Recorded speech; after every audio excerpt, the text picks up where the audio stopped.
അതിനു മുമ്പ് അവൾ എന്റെ അനിയത്തിയാന്ന് ഞാൻ പറയുമ്പോ മുത്തശ്ശി എന്താ പറയാറുള്ളത്? തെരുവിന്ന് കിട്ടിയവൾക്ക് എന്ത് കൂടപ്പറപ്പെന്നല്ലേ? അത് കേട്ട് ഞാൻ എത്രയോ തവണ കരഞ്ഞിട്ടുണ്ട്.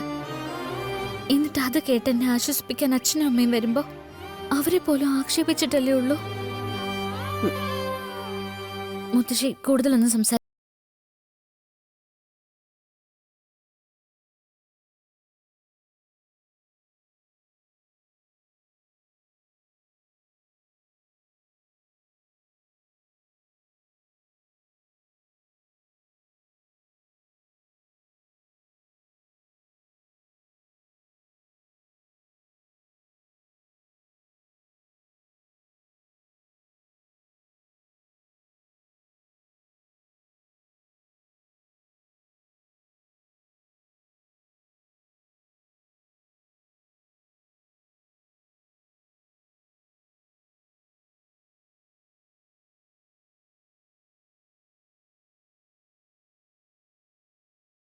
മനസ്സിലായിടി, എല്ലാം എനിക്ക് മനസ്സിലായി. പ്രിയങ്ക ഇവിടുന്ന് പോയ അവസരം ഉപയോഗിച്ച് കണിമംഗലത്ത് പറ്റിക്കൂടാനാ നിന്റെ തീരുമാനം. അതിന് ഇവിടെയുള്ളവരെ മുഴുവൻ നീ കയ്യിലെടുത്തും കഴിഞ്ഞു.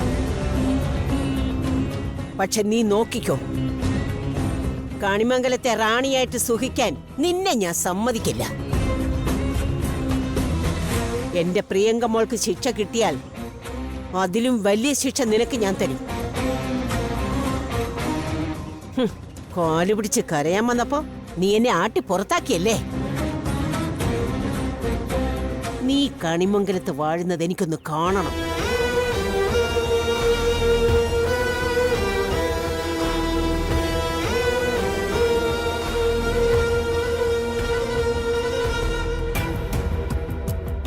മോളെ, എത്ര പെട്ടെന്നാ തനി സ്വഭാവം പുറത്തു വന്നത്. വരവിന്റെ ഉദ്ദേശം ഇത്രയേ ഉണ്ടായിരുന്നുള്ളൂ. മോള് പേടിക്കേണ്ട കേട്ടോ, ഇവിടെയുള്ളവരെല്ലാം മോളുടെ കൂടെ ഉണ്ട്. മോൾ എന്ത് തീരുമാനം എടുക്കാൻ.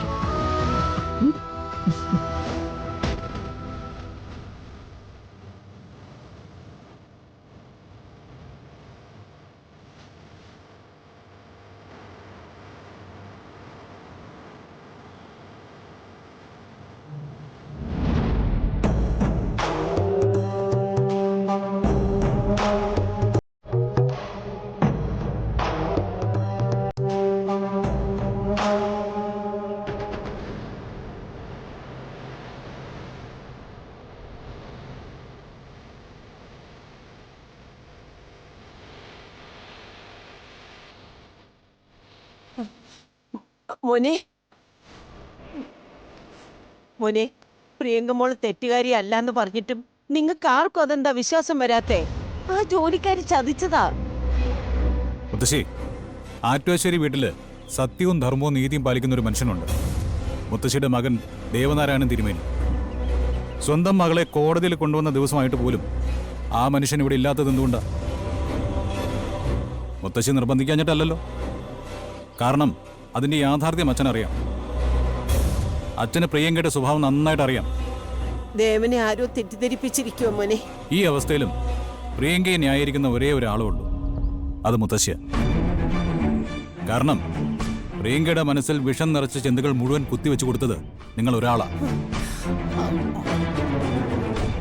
രാധയെ കൊന്നുകളയാൻ പ്രിയങ്ക സ്വയം തീരുമാനിച്ചതാണോ അതോ കൊന്നുകളയാൻ നിങ്ങൾ പറഞ്ഞതോ? മോനെ, എനിക്ക് നിങ്ങളെ വിശ്വാസമില്ല, ഒരു തരിമ്പ് പോലും വിശ്വാസമില്ല. അമ്മയെന്നോ മുത്തശ്ശിയെന്നോ വിളിക്കാൻ അർഹതയില്ലാത്ത വിധം കെട്ടുപോയൊരു മനസ്സാണ് നിങ്ങളുടേത്.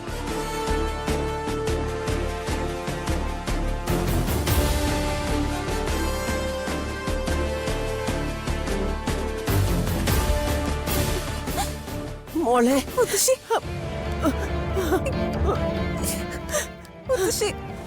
സാറേ, ഞാൻ ഇവളുടെ മുത്തശ്ശിയാ.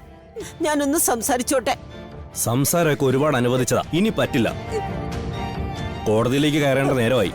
സാറേ, ഞാൻ സുഖമില്ലാത്ത ഒരാളാ. ഇത്രയും ദൂരം വന്നതല്ലേ, ഒന്ന് രണ്ട് വാക്ക്. ശരി, പെട്ടെന്ന് വേണം.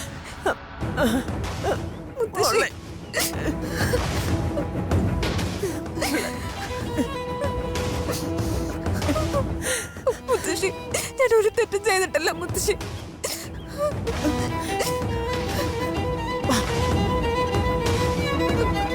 സാറേ ഇപ്പൊ വരെ പെട്ടെന്ന് വേണം.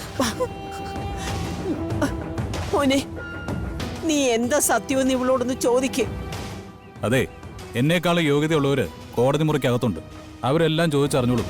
കുറ്റം അവർ കണ്ടുപിടിച്ചോളും. വിധിക്കാനുള്ളതൊക്കെ അവർ വിധിച്ചോളും. വരുൺ പ്ലീസ്. പ്രിയങ്ക, ദേ ഞാനൊരു കാര്യം പറയാം. കോടതി മുറിയിലേക്ക് കയറുന്നതിന് മുമ്പ് ഇത്തരമൊരു നാടകം എന്റെ മുമ്പിൽ നടത്തുന്നത് ശിക്ഷിക്കപ്പെട്ട് കഴിഞ്ഞാലും ഞാൻ നിന്നെ കാത്തിരിക്കുമെന്ന് കരുതിയിട്ടാണോ? എങ്കിൽ വ്യക്തമായിട്ട് അറിഞ്ഞോളൂ, ഇന്ന് കോടതി വിധിക്കുന്ന ശിക്ഷ നമുക്ക് പിരിയാൻ കൂടിയുള്ളതാണ്. എന്റെ ജീവിതത്തിൽ ഇനി നീ ഉണ്ടാവില്ല. മോനെ, സർ, കൊണ്ടുവാ. അയ്യോ, സാറേ, കൊണ്ടുപോവില്ലേ? സാറേ, എന്റെ മോളെ കൊണ്ടുപോവില്ലേ? മോളെ, മോളെ, സാറേ.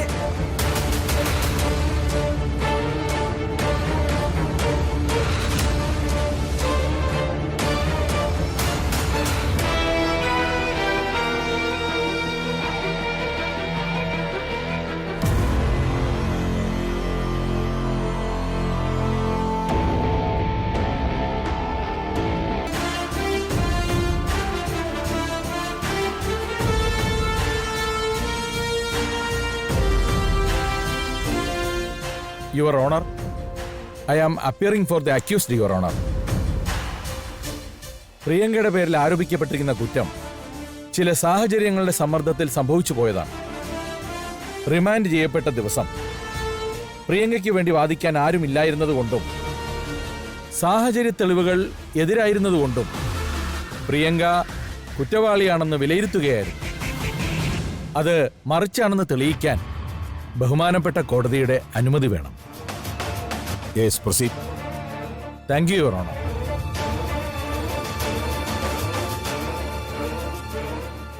പ്രതാപൻ ക്രിസ്റ്റി. അതെ. എത്ര നാളായി നിങ്ങൾ സിനിമയിൽ വർക്ക് ചെയ്യാൻ തുടങ്ങിയിട്ട്? 15 വർഷമായി. ഈ 15 വർഷവും സ്റ്റണ്ട് മാസ്റ്റർ രവീന്ദ്രന്റെ കൂടെ തന്നെയായിരുന്നോ നിങ്ങൾ വർക്ക് ചെയ്തിരുന്നത്? അതെ. ആ, അദ്ദേഹവുമായിട്ടുള്ള നിങ്ങളുടെ ബന്ധം എങ്ങനെയായിരുന്നു? ഞങ്ങളുടെ ഗുരുവാണ് സർ. ഞങ്ങൾ ഞങ്ങളുടെ ജീവനെ പോലെയാണ് കാണുന്നത്.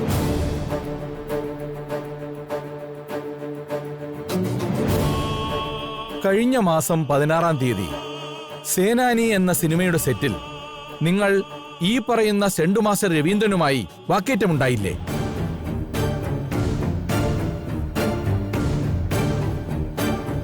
ഉണ്ടായി.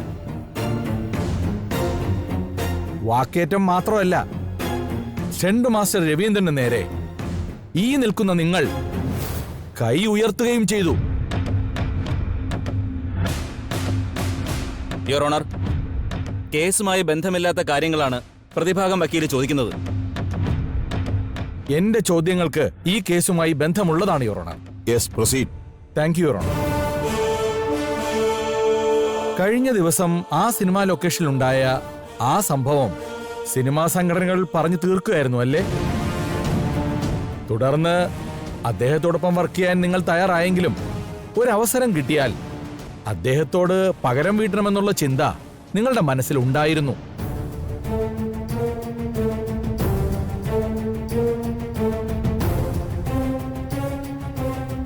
യുവർ ഓണർ, വാസ്തവത്തിൽ സംഭവിച്ചത് ഇതാണ്. രാധിക അഭിനയിക്കുന്ന ലൊക്കേഷനിലെത്തിയ പ്രിയങ്കയെ പഴയ പരിചയം പുതുക്കി ഇവർ രണ്ടുപേരും കാണുകയായിരുന്നു. പ്രിയങ്ക അതിസമ്പന്നയാണെന്ന് അറിയാവുന്നതുകൊണ്ട് ഇവർ പ്രിയങ്കയോട് ഒരു സാമ്പത്തിക സഹായം ആവശ്യപ്പെട്ടു.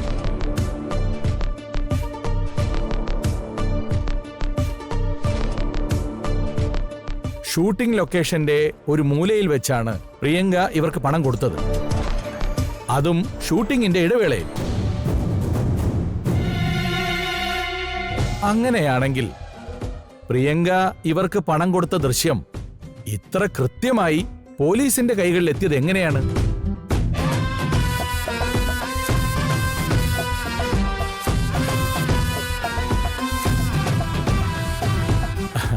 പോലീസ് അതിന്റെ സോഴ്സ് ഇതുവരെയും വ്യക്തമാക്കിയിട്ടില്ല.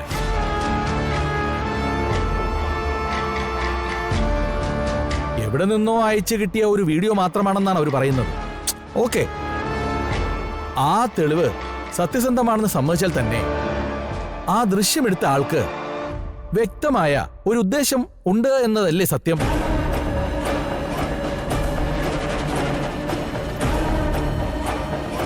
യുവർ ഓണർ, ദൃശ്യം കളവല്ലല്ലോ.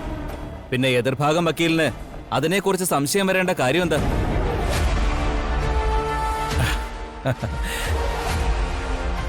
ആ ദൃശ്യം ഷൂട്ട് ചെയ്തത് ആരായാലും അയാൾ നന്മയുടെ വശത്ത് നിന്ന് ചിന്തിക്കുന്നു എന്നതിന്റെ തെളിവല്ലേ പോലീസിന് അയച്ചു കൊടുത്തത്?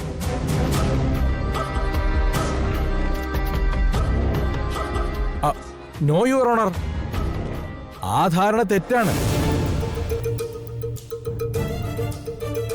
ക്രിസ്റ്റിയും പ്രതാപനും സെന്റ് മാസ്റ്റർ രവീന്ദ്രനോടുള്ള പക തീർക്കുകയായിരുന്നു.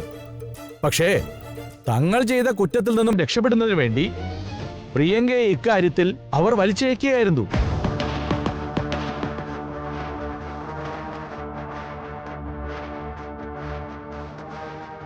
അതിസമ്പന്നയായ പ്രിയങ്ക ഈ കേസിൽ അകപ്പെട്ടാൽ അതുവഴി തങ്ങൾക്കും രക്ഷപ്പെടാം എന്നുള്ളതായിരുന്നു പ്രതികളുടെ ചിന്ത.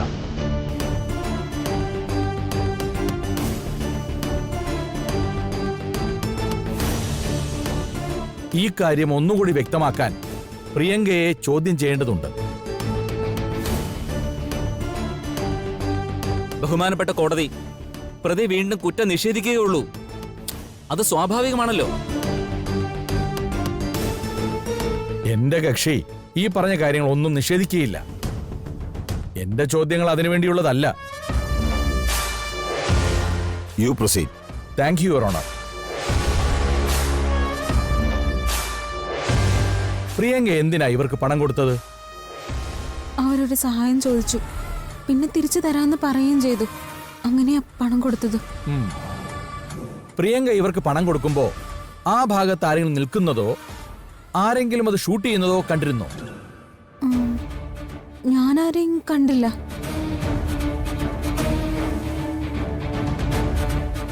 പ്രിയങ്ക പണം കൊടുക്കുന്നത് ആർക്കെങ്കിലും അറിയാമായിരുന്നോ?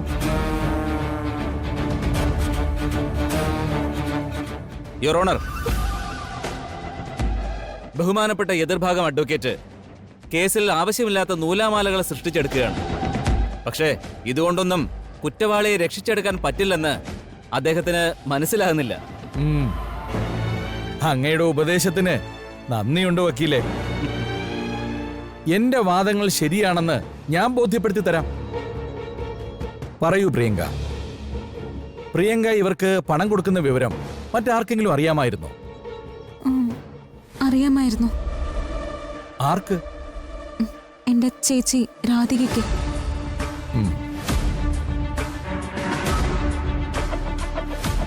ബഹുമാനപ്പെട്ട കോടതി, ഈ പ്രതി പറയുന്നത് പച്ചക്കള്ളമാണ്.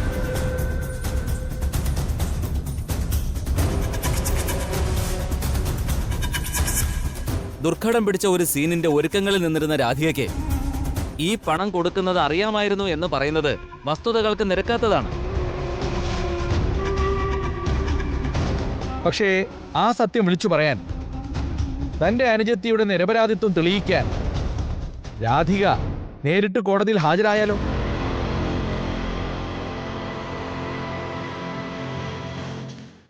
അതൊരിക്കലും സംഭവിക്കില്ല.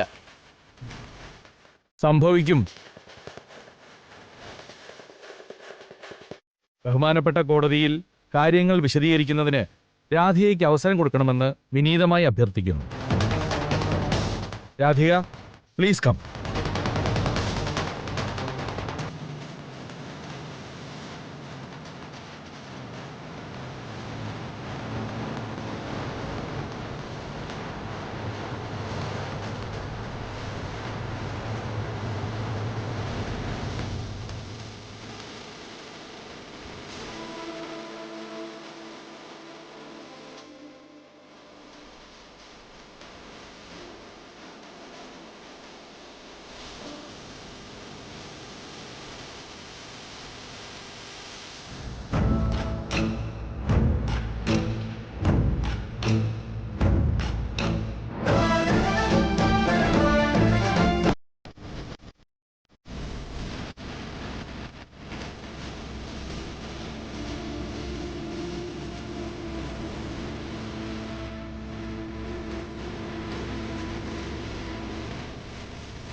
മണിമംഗലത്തുള്ളവർ പോലും പ്രിയങ്കയെ സഹായിക്കാൻ തയ്യാറാവുന്നില്ല.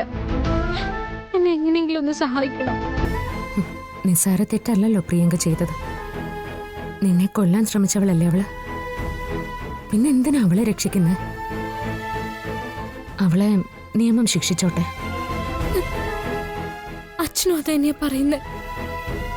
എന്നെ കൊല്ലാൻ നോക്കിയതുകൊണ്ട് കോടതി അവളെ ശിക്ഷിക്കട്ടെ എന്ന്. മാഡം, ആ അച്ഛന്റെ മനസ്സൊന്ന് ആലോചിച്ച് നോക്ക്. വഴിന്ന് കിട്ടിയ അനാഥ കുട്ടിയായി എനിക്ക് വേണ്ടി സ്വന്തം മകളെ തള്ളി പറയുന്നത്. ഇത്ര സ്നേഹം എന്നോട് കാണിക്കുന്ന ഒരാളോട് അത് തിരിച്ചു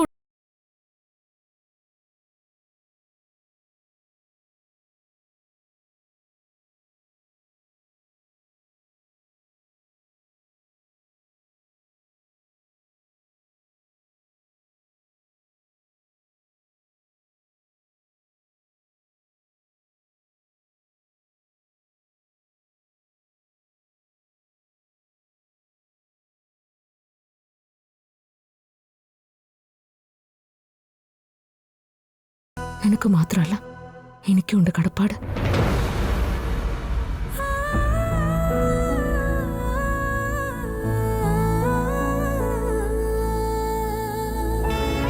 നീ എൻ്റെ മോളല്ലേ? നിന്നെ വളർത്തി വലുതാക്കിയ ആളോട് ആ നന്ദിയും കടപ്പാടും എനിക്ക് ഉണ്ടാവണ്ടേ? മോള് പേടിക്കണ്ട. പ്രിയങ്കയെ നമുക്ക് രക്ഷിക്കാം. ഏറ്റവും നല്ലൊരു വക്കീലിനെ തന്നെ അമ്മ ഏർപ്പാടാക്കി തരാം.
ഒരു സഹായമാണെങ്കിൽ അത് ചെയ്തോളാൻ ഞാനും അവളോട് പറഞ്ഞു.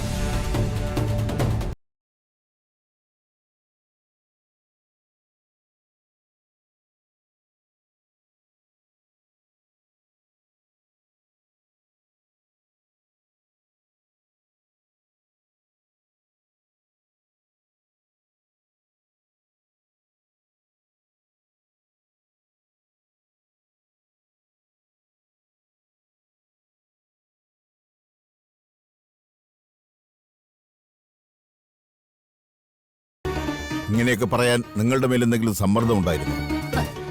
ഇല്ല. പിന്നെ എന്തുകൊണ്ട് കഴിഞ്ഞ ദിവസം വിചാരണ നടന്നപ്പോൾ നിങ്ങൾ വന്ന് ഇക്കാര്യം പറഞ്ഞില്ല? അത് വീഴ്ചയുടെ ആഘാതത്തിൽ ഞാൻ കിടപ്പിലായിരുന്നു.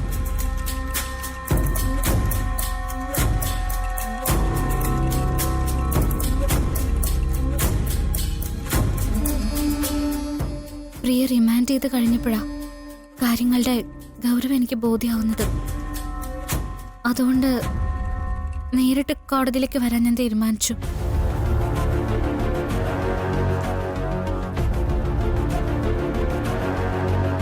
യുവർ ഓണർ, ഇതാണ് വാസ്തവമെന്നിരിക്കെ എങ്ങനെയാണ് എന്റെ കക്ഷി പ്രിയങ്ക ഈ കേസിൽ പ്രതിയാവുന്നത്? നിർഭാഗ്യവശാൽ സെന്റ് മാസ്റ്റർ രവീന്ദ്രനും അയാളുടെ തൊഴിലാളികളും തമ്മിലുള്ള പ്രശ്നത്തിൽ അറിയാതെ ചെന്ന് കുടുങ്ങുകയായിരുന്നു എന്റെ കക്ഷി പ്രിയങ്ക.